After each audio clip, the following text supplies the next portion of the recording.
Good morning. Please be seated.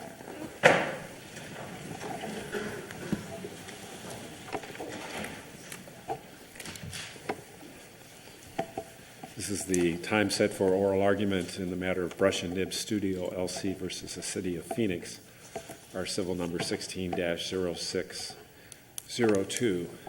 First, I'd like to extend our own welcome to the students from Verrado High School and all others who are attending today. Each side will have 20 minutes within which to present their argument this morning. Appellants may reserve some portion of that time for rebuttal, but it's up to you to keep track of your time in that regard. We note that the appellees have filed a cross appeal, and if they choose, they may reserve some portion of their 20 minutes for rebuttal, but only as it relates to the standing issue that has been raised on cross appeal. We have read the briefs submitted in this case by the parties and by amicus. We've been through the record. We have conferenced the case. We're familiar with the underlying facts and the issues that are raised here today, so please keep that in mind as you make your arguments here today. We are recording the proceedings today, both by audio and video, and the video will be available on YouTube in a matter of days after the argument is completed. But because we are recording these proceedings, we would ask that as counsel approaches the podium to make their argument, that you identify yourself and your client for purposes of that recording. With that, appellant may proceed.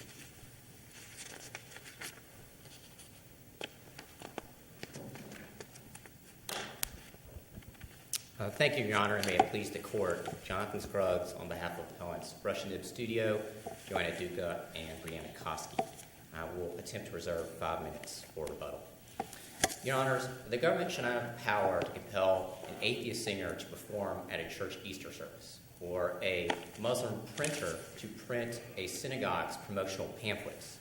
For all the same reasons in this case, Phoenix should not have the power to compel two Christian artists to handwrite a sign affirming that their God approves of same-sex marriage. Yet this is the exact power the city of Phoenix claims, the power to compel the speech of any commissioned speaker simply because they entered the marketplace. This theory is limitless and dangerous. It should be rejected and the lower court opinion reversed for numerous reasons, but I will focus on three. First, Phoenix's law compels speech, not conduct, because it forces the studio to write words and paint paintings that it disagrees with. Attempting to recharacterize this as discrimination is not sufficient to transform speech into conduct. Second, the studio can decline to convey a particular message without discriminating against any of its clients.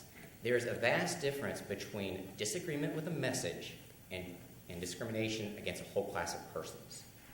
Third, compelling two artists to imagine from scratch, to handcraft, and then to convey messages that contradict their core beliefs severely burdens their conscience and triggers strict scrutiny, which a standard the city of Phoenix cannot overcome. Now let me unpack these three reasons briefly. First, with respect to the speech argument, the city of Phoenix concedes on page 47 of its appellate brief that the studio's art is protected speech, and that the city cannot ban it. Well, Your Honor, if the city cannot ban that speech, it should not be able to compel that speech either. And that's exactly what the Arizona Supreme Court said. Excuse me, counsel. What speech are we talking about? The commission speech that they work with clients on, or their own speech that they put on their website? Well, Your Honor, both things that you mentioned are their speech. With respect to sections 18-4B1 through 2, that compels them to create art with messages they disagree with. But then with respect to 18-4B3, that prevents the studio from putting a statement on their website. But both are speech, as the Arizona Supreme Court held in Coleman versus City of Mesa, that paintings and words are speech, and that's exactly what's at stake in this case. Well, let's talk about that for a moment, if we could. So the speech, two clients come into the print shop, and they say, we want something prepared. they're not forced to take whatever your clients prepare for them, correct? Oh, that's right, Your Honor.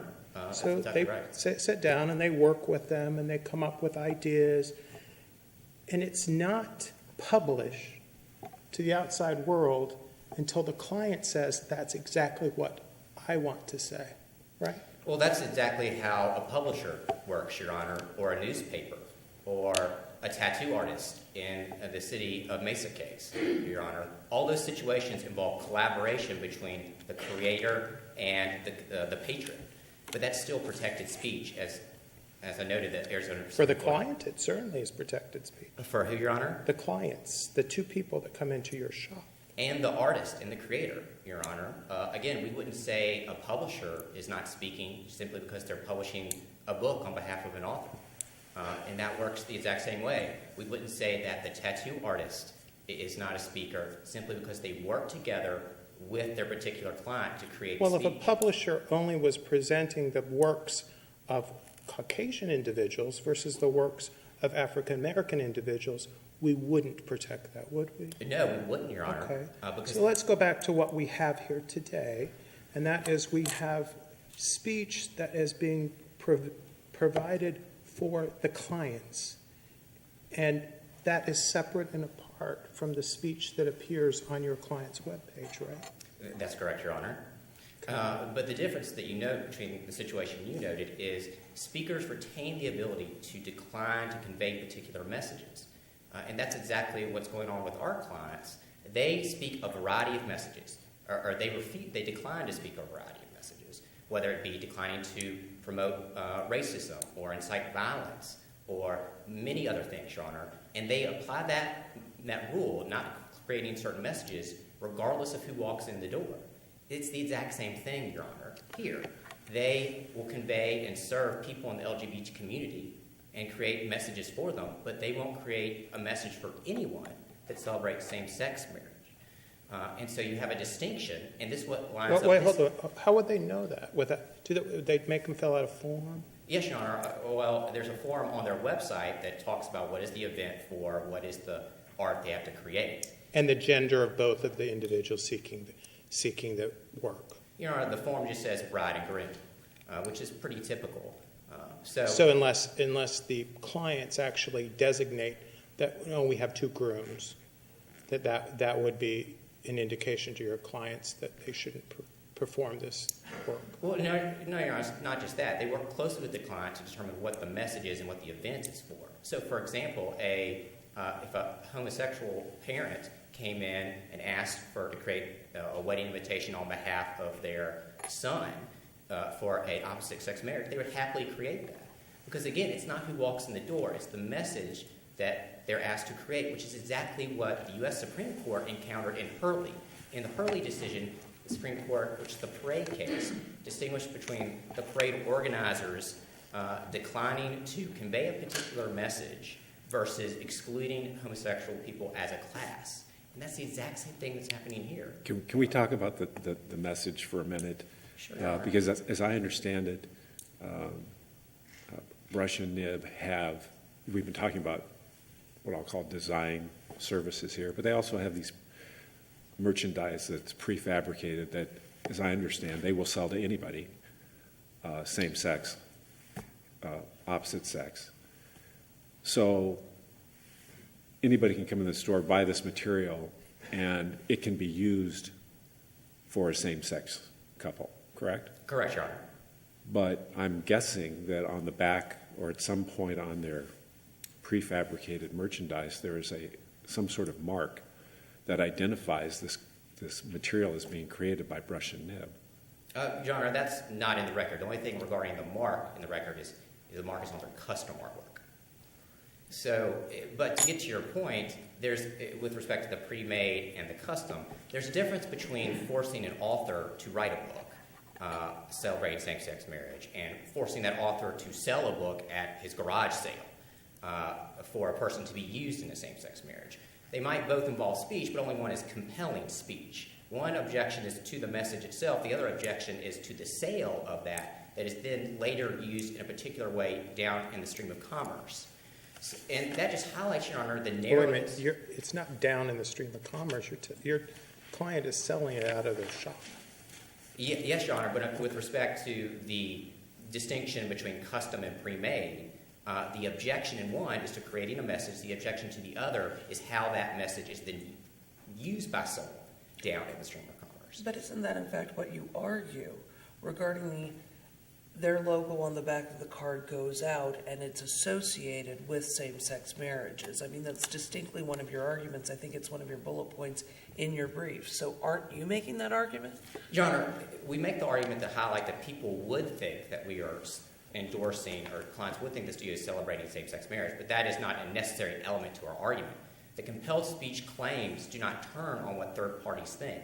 As the U.S. Supreme Court said in the Woolley decision, in that case, which is the license plate case, no one would think that the person driving the license plate, live free or die, endorsed that message, but they still found a compelled speech claim. In fact, the Ninth Circuit has held that third-party perceptions are irrelevant in compelled speech analysis. So to return, Your Honor, to the Hurley case, which I think is exactly on all fours here, there is a generally applicable law in that case that applied to, quote, speech itself, that made speech itself a public accommodation.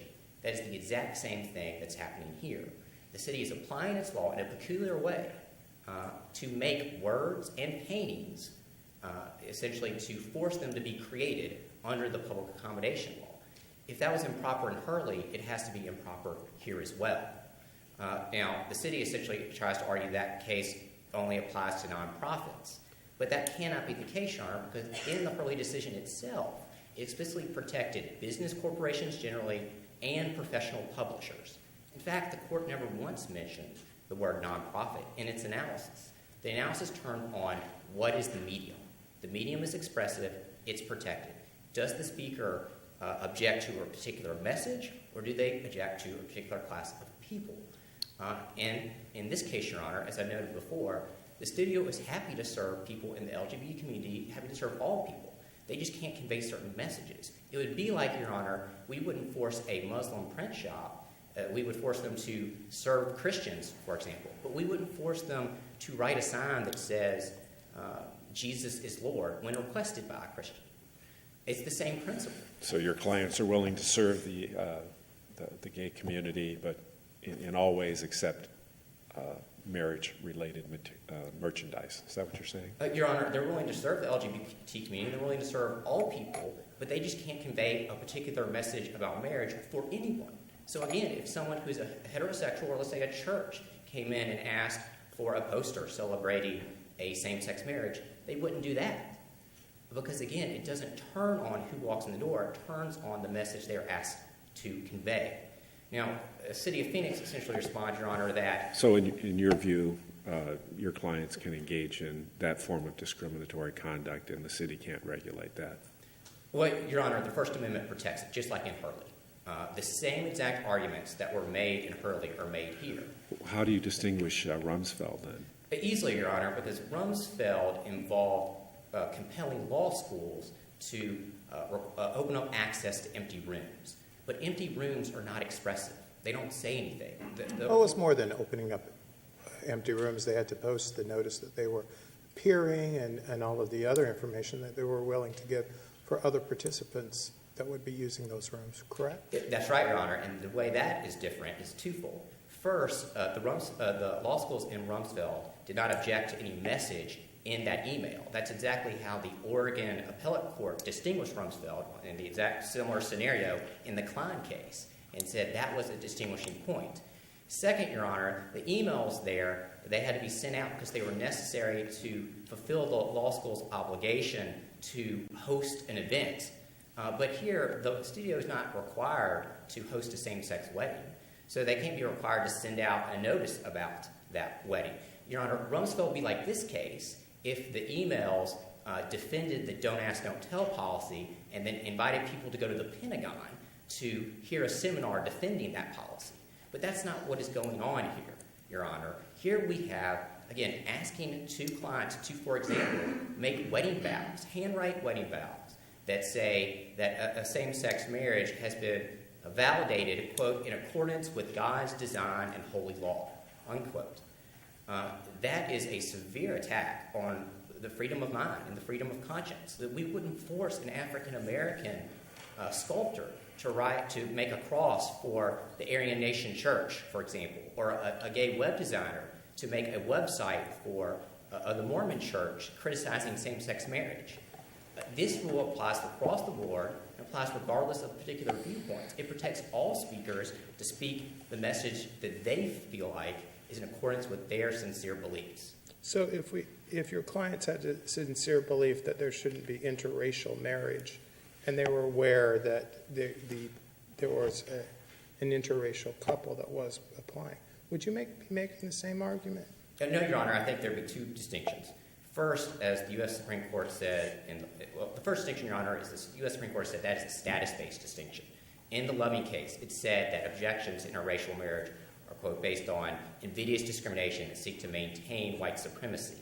In contrast, in the Obergefell case, Your Honor, it said that objections to same-sex marriage are, quote, held in good faith by sincere and reasonable people and are based on decent and honorable opinions.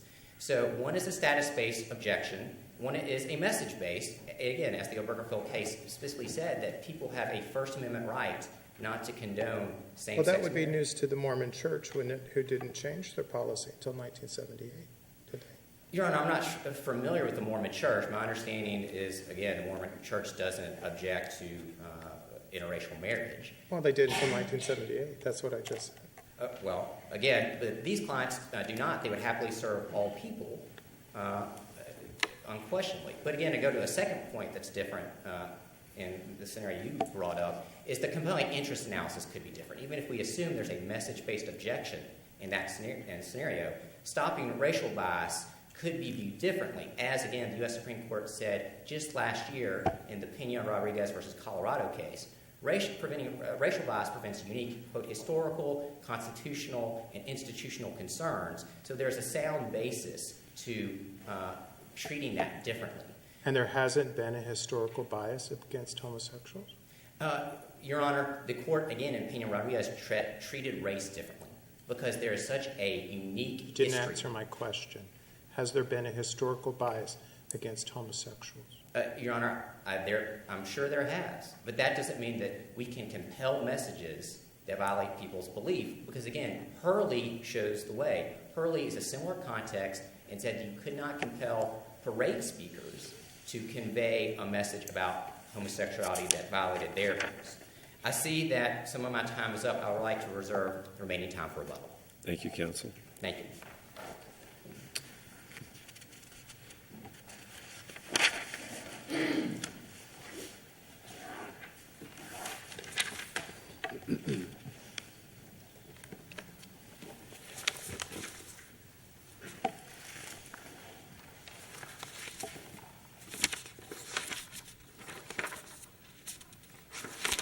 Good morning, Your Honors. May it please the Court.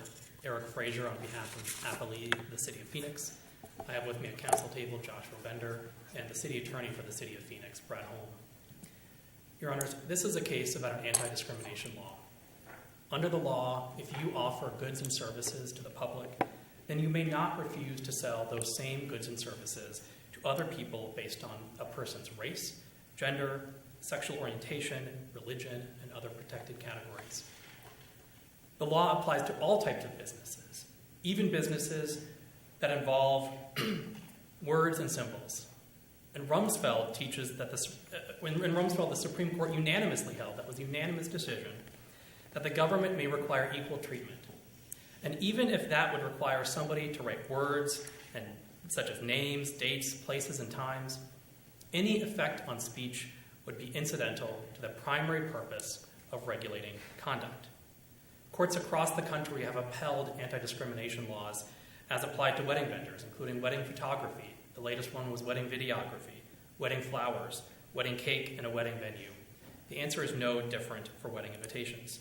Counsel, if we go back to the wedding cake that we just discussed, why should this court decide this case at this point in time, knowing that the Supreme Court has this issue before it? Of course, the timing of your decision is up to you, but there's a good chance that the Supreme Court decision may not answer the questions at issue in this case. But there's a good chance it may. And if it does, isn't it dispositive in this instance? It may be, it may not. There are issues in that case involving animosity in Colorado there's nothing in the record about any kind of animosity in Phoenix. There are issues in that case about whether cake is speech at all. We have conceded that what brush and nib does, some of what brush and nib does is speech.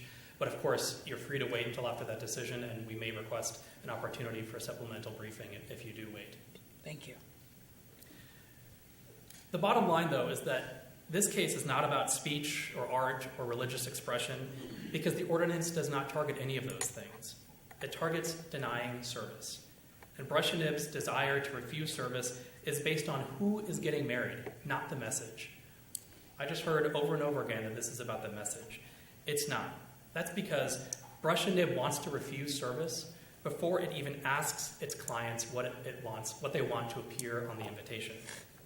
Instead, brush and nib needs to know only one thing: the genders of the engaged couple.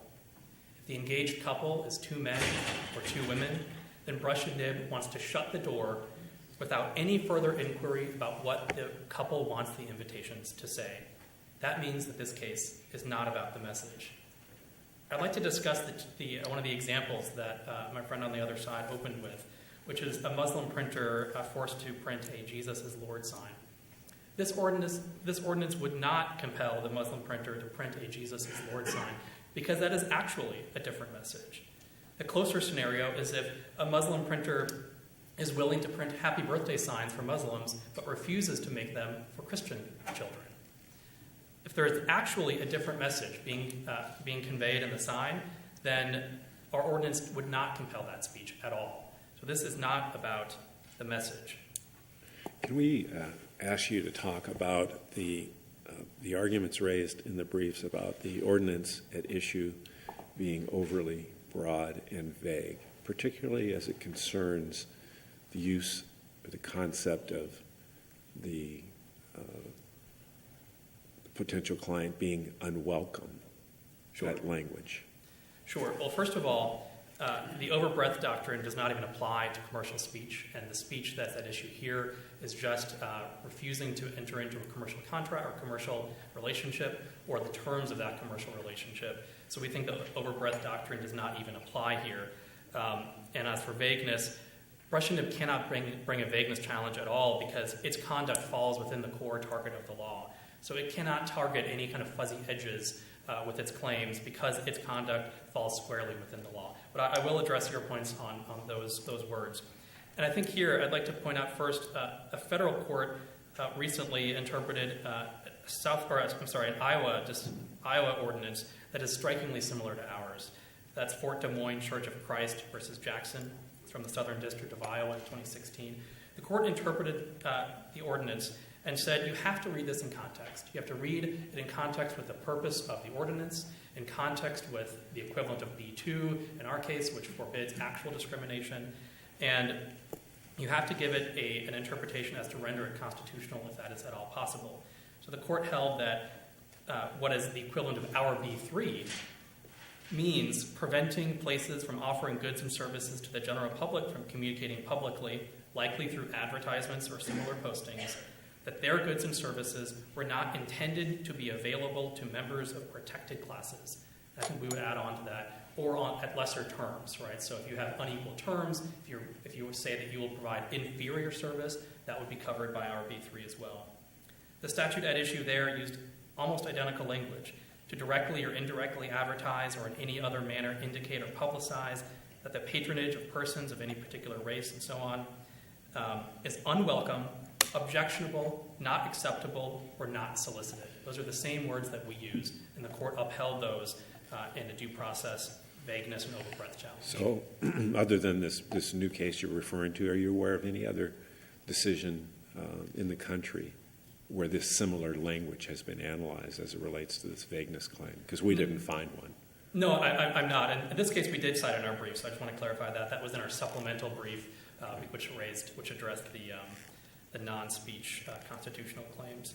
So we're relying on that case. But again, as applied to this case, the ordinance here has a broad, plainly legitimate scope. It prevents businesses from telling their customers, you're not welcome here. If you come in, you'll be treated differently than our other customers. Well, this leads sort of to a related inquiry. and that is, I think the city's position is that appellants are free on their website to post a statement about their sincere religious belief and their view of what marriage is or should be. How would they craft that statement and still be able to comply with the welcome language that's in the ordinance?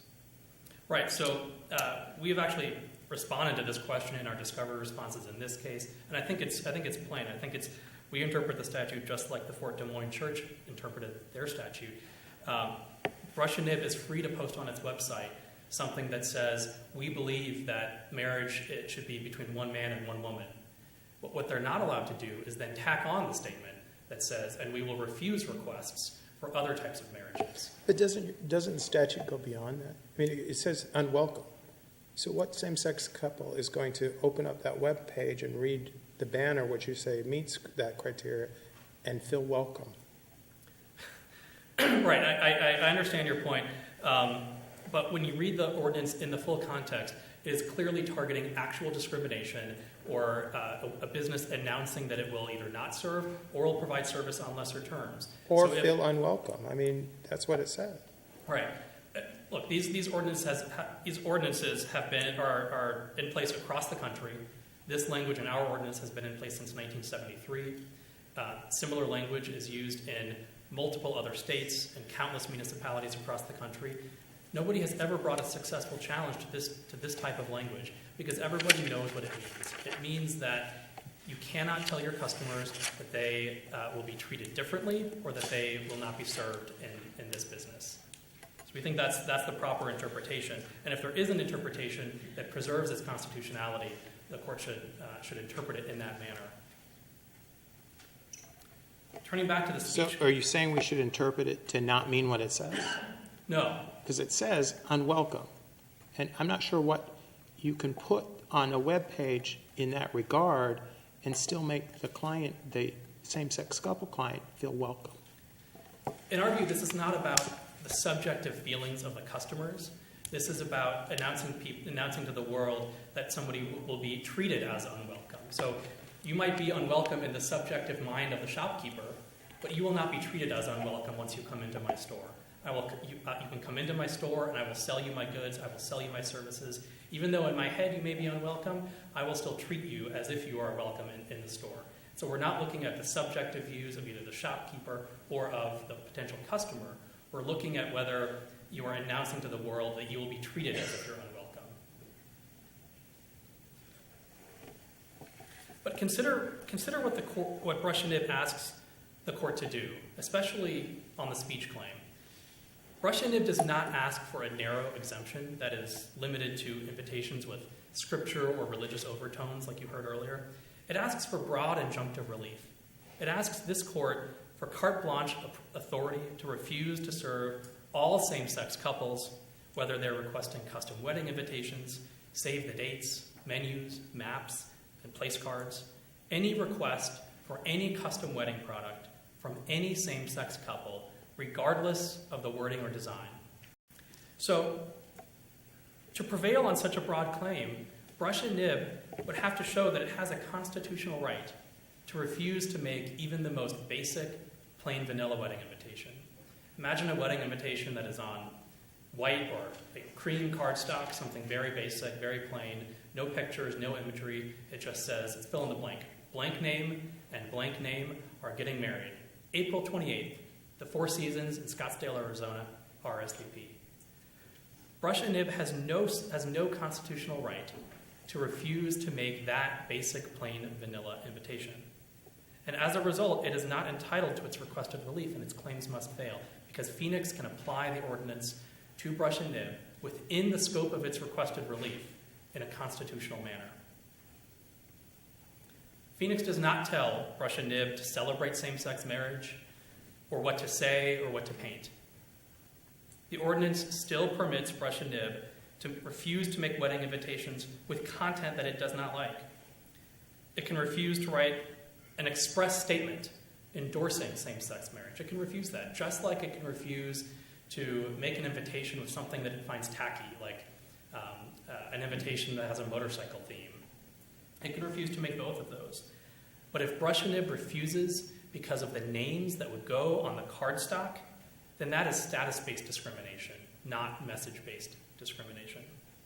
And Brush and Nib has no constitutional right to refuse to sell goods and services because of race, gender, sexual orientation, and the other protected categories. If the law were any different, Brush and Nib could refuse to make invitations for an interracial couple's wedding. And what I heard just a few moments ago, I think my friends on the other side are essentially saying that their clients' religious views on marriage are sincere, but that nobody has a sincere religious belief about interracial marriage. But that's just not true, and that's not what courts do. Courts don't probe those religious views.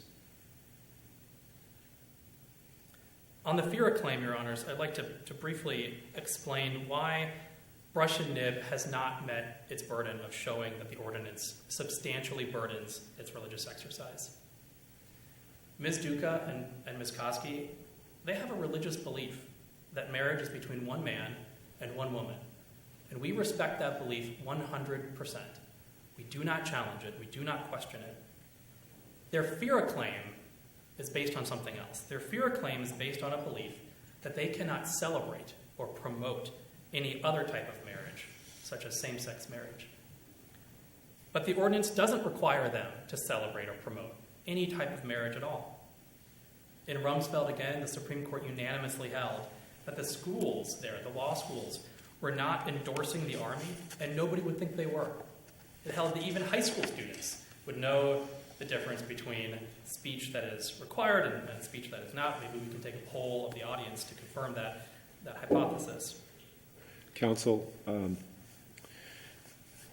when Mr. Scruggs was discussing these issues with us, he seemed to think the Hurley case was dispositive. I think he characterized it as being on all fours, meaning it was directly on point. Could you please comment on that?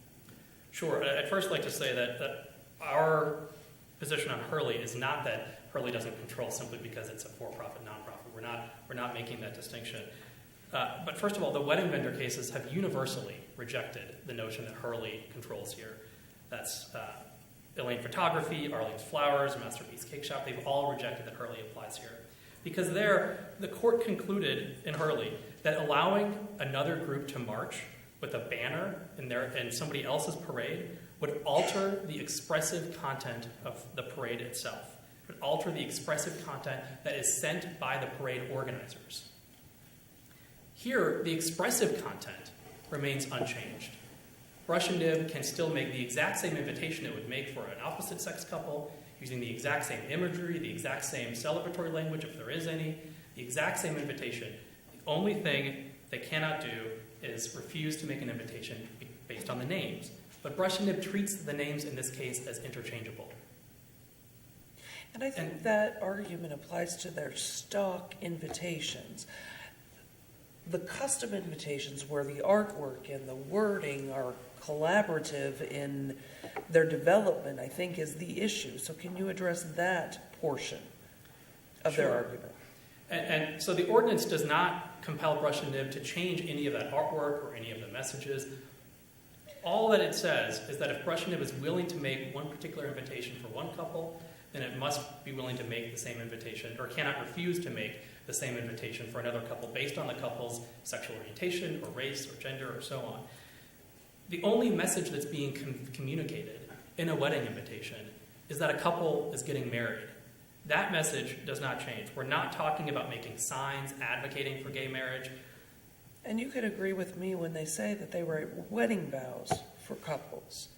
That a wedding vow, as part of the conundrum of what they actually produce, falls into a category where you can't, one size does not fit all. That's why they do custom things. Can you address how that is different in your argument? Sure, I have a couple of points on that. First of all, I'm not sure that the record has anything about Brush and Nib writing wedding vows for a couple. And even if you disagree with us on our answer to that, that still does not justify enjoining the ordinance and giving Brush and Nib the broad relief that it seeks. Because as long as Phoenix can constitutionally tell Brush and Nib that it cannot refuse to make even that plain vanilla invitation, then Brush and Nib is not entitled to the relief it seeks. It wants broad relief covering the gamut. But if Brush and Nib were to engage in the practice of writing custom wedding vows, and a custom wedding vow somehow communicated different language, a different message because it talked about the meaning of marriage and including scripture and so on, then that might actually communicate a different message, in which case the ordinance would not apply, and Brush and Nib can refuse to make different messages. But when we're talking about invitations and save the dates and place cards and menus and maps, the message on those items does not change when you substitute the names, particularly because Brush and Nib treats the names as interchangeable. It doesn't do any kind of inquiry or due diligence about the couple. It doesn't question their religious beliefs, whether they're getting married in a church, whether they believe in certain values, whether they've talked about children or money or any of the types of things you talked about in premarital counseling with the minister. They don't engage in that type of thing. They're not endorsing the wedding. They're not celebrating the wedding. They're communicating that two people are getting married. And we talk about wedding vows, which might be on one end of the extreme. On the other end of the extreme are wedding place cards, which they also want to refuse to make. A wedding place card literally says, Eric Fraser, table 9, Jonathan Scruggs, table 11. They probably don't even have the couple's names on them. So they're asking for extremely broad relief that they're simply not entitled to.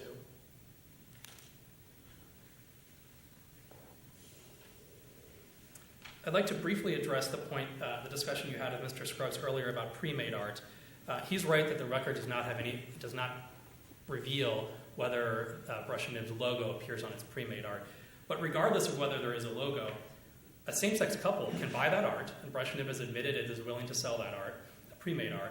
A same-sex couple can use that art at its wedding and announce publicly to its guests, or put up a sign that says, this beautiful artwork was provided by Brush and Nib. Nothing would stop a couple from doing so.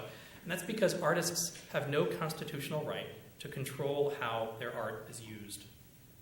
Your Honors, at bottom, this is a case about discrimination in the public marketplace. The white owner of Piggy Park restaurant felt uncomfortable having to serve black customers because mixing the races contravened the will of God.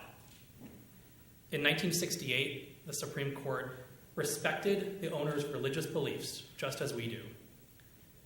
But the Supreme Court nevertheless held that the owner's legal arguments were patently frivolous. That was 50 years ago, just last month, but here we are again. We ask that you affirm the judgment. If there are no further questions. Thank you, counsel. Mr. Scruggs. Thank you, Your Honor. A few brief points. With respect to the wedding vows, it's undisputed that Brush and Nib Studio makes wedding vows. That's on paragraph 23 of the Statement of Material Facts. The city has admitted that they do make wedding vows. But going back to the point of names, Your Honor, the city has conceded that at the bare minimum, the city is forcing them to change names and acts if that doesn't matter. Your Honor, names matter. Forcing someone to say, I worship Buddha, I worship Jesus, I worship Allah, that sends a different message. In this situation, the clients cannot convey a particular vision of marriage they disagree with. And by changing the names, you change the message of the speech. It'd be much like, Your Honor, for example, if forcing that African-American sculptor to make a cross. Well, if he makes a cross for the Methodist Church, that sends a different message than if he makes it for the Aryan Nation Church. Because context matters. Your Honor, saying essentially that names, that changing actual content, changing written words, don't change the message, it's much like saying that the students in Barnett merely had to vocalize sounds. Let's go back to the place card holder. So it's not just the invitations. It's not the white invitation with exchange names. Here we have your mother is going to sit next to your father, and Judge McMurdy is going to sit next to Judge Winthrop. They won't sell that to them either, even though it doesn't convey anything other than a designation of where you should sit at the wedding. Well, Your Honor, in the context of the wedding, it conveys a celebratory message about the wedding, much like a wedding cake in some sense, Your Honor. Because in the context of that expressive event, again, like the example of the cross that I gave, in the context, it goes to the expressive event. But at this point, Your Honor, we're debating about the scope of the remedy, because Phoenix claims the power to compel all this types of speech. And let's go back to the cake we just discussed. That case is in front of the Supreme Court. We're waiting for a decision. Why shouldn't we wait and see what they say before we decide this case? Your Honor, I largely agree with opposing counsel that that case may or may not decide this issue because it's a different expressive medium. But more importantly, Your Honor, our clients are suffering irreparable harm right now. They want to post a particular statement right now, and their free speech rights are being violated. The court said that is an irreparable harm. So this court need not delay, but if the court does choose to delay, we would also appreciate the opportunity to do supplemental briefing as well. Well, if I'm remembering correctly, didn't the city in its brief outline what it thought your clients could say in their website posting? And if so, why haven't your clients done that? Because, Your Honor, in their interrogatory response, we've given the exact thing that we want to say, the exact statement. And in their interrogatory response, it says that exhibit cannot be posted. That's what we want to post. It's no answer. The courts have said there's no answer to say that you can't post your particular statement. It's justified because you can post some other statement. When it comes to content-based regulations of speech, the speaker, not the government, is the best position to decide how to say things. Again, Your Honor, to go back to Hurley, this does alter the expressive content of our message. By changing the names, by forcing the right vowels, by forcing them to say certain things in the context of a message they disagree with, that changes the expressive content. That goes to the heart of this case, that they do serve people from the LGBT community, but have a blanket rule. No matter who comes in, no matter their status, no matter the organization status, they don't convey a particular message celebrating a particular marriage. It applies across the board. Your Honor, I see my time is up. I'll just conclude by noting that the topic of marriage is a controversial one in our society, and there are people of good faith on both sides. But the freedom to speak your mind transcends this particular topic in this particular case. Speakers all across the nation are serving people regardless of who they are, but declining to convey particular messages. Brush into Studio merely asks for the same freedom. Thank you. Thank you, counsel. We appreciate the arguments presented here today, as well as the extensive briefing we've received on this case. We will take this matter under advisement. We will issue a written decision in due course. With that, we stand adjourned.